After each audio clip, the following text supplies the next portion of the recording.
ലാൽ സലാം. George കുട്ടിയും വീട്ടുകാരും ഇങ്ങെത്തുകയാണ്. ഇത് 3-ാം വട്ടമാണ് അവർ തിരിച്ചു വരുന്നത്. അറിയാമല്ലോ, പാറേപ്പള്ളിയിൽ പോയിട്ട് തിരിച്ചു വരുന്ന ദിവസമാണ്. അതെ, സിനിമയുടെ ഷൂട്ടിംഗ് സ്റ്റാർട്ട് ചെയ്യാൻ പോകുന്നു. ദൃശ്യം 3 ഇതാ സ്റ്റാർട്ട് ചെയ്യാൻ പോവുകയാണ്. മലയാളത്തിലെ ഇനി മാക്സിമം പൊട്ടൻഷ്യൽ നമുക്കിവിടെ കാണാം. മലയാളം വെർഷൻ സെപ്റ്റംബർ 17-ന് സ്റ്റാർട്ട് ചെയ്യും എന്നുള്ളതാണ് ഇപ്പോൾ ലഭ്യമായ വിവരങ്ങൾ. മോഹൻലാൽ തന്നെ അപ്ഡേറ്റ് ചെയ്തിരുന്നു.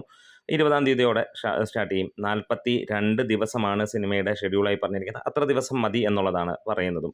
എന്തായാലും അത് കഴിഞ്ഞാൽ ഉടനെ തെലുങ്ക് ഷൂട്ട് നടക്കുമെന്നാണ് പറയുന്നത്. അതിനുശേഷം അത് നവംബറിലായിരിക്കും. അതിനുശേഷം ഹിന്ദി വെർഷൻ ആണ് 2026 തുടക്കത്തോടെ കൂടെ നടക്കുമെന്നുള്ളത്. ഒരു 3-ാമത്തെ സീരീസിലേക്ക് വരികയാണ്. ദൃശ്യം 1, ദൃശ്യം 2 ആൻഡ് ദൃശ്യം 3.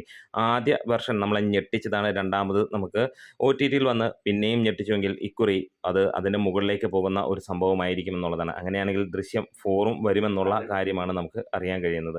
എന്തായാലും ഇതിൻ്റെ എല്ലാ കാര്യങ്ങളും ലോക്കായിരിക്കുന്നു. സെപ്റ്റംബർ 20-നോടുകൂടി തന്നെ സിനിമ തുടങ്ങുമ്പോൾ ഒരു കാര്യം ഉറപ്പിക്കാം, മലയാളം കാത്തിരുന്ന ഏറ്റവും വലിയ ചിത്രമാണ്. ഇതുവരെ കണ്ട ചിത്രങ്ങളൊന്നുമല്ല. ഒരുപക്ഷെ CBI പോലെയുള്ള മറ്റൊരു സീരീസ്, മോസ്റ്റ് ബ്രില്യൻ്റ് ആയിട്ടുള്ള ഒരു ക്രിമിനൽ എന്ന് തന്നെ പറയാം. ഇറ്റ്സ് എ ക്ലാസിക് ക്രിമിനൽ എന്ന് തന്നെയാണ് വിശേഷിപ്പിക്കാവുന്നത്. നമ്മുടെ വീഡിയോസ് ഇഷ്ടമെങ്കിൽ ഒന്ന് സപ്പോർട്ട് ചെയ്ത് തരണം.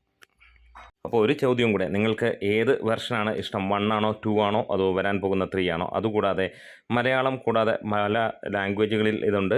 അതിനകത്തിൽ നിങ്ങൾക്ക് ഇതുവരെ കണ്ടതിൽ ഏതാണ്? തെലുങ്കാണോ, ഹിന്ദിയാണോ എന്നൊക്കെ ഒന്ന് അപ്ഡേറ്റ് ചെയ്യുക. നമ്മുടെ വീഡിയോസ് ഇഷ്ടമായാൽ ഒരിക്കൽ കൂടെ ചോദിക്കുകയാണ്, സബ്സ്ക്രൈബ് ചെയ്യുക, ഒന്ന് സപ്പോർട്ട് ചെയ്യുക.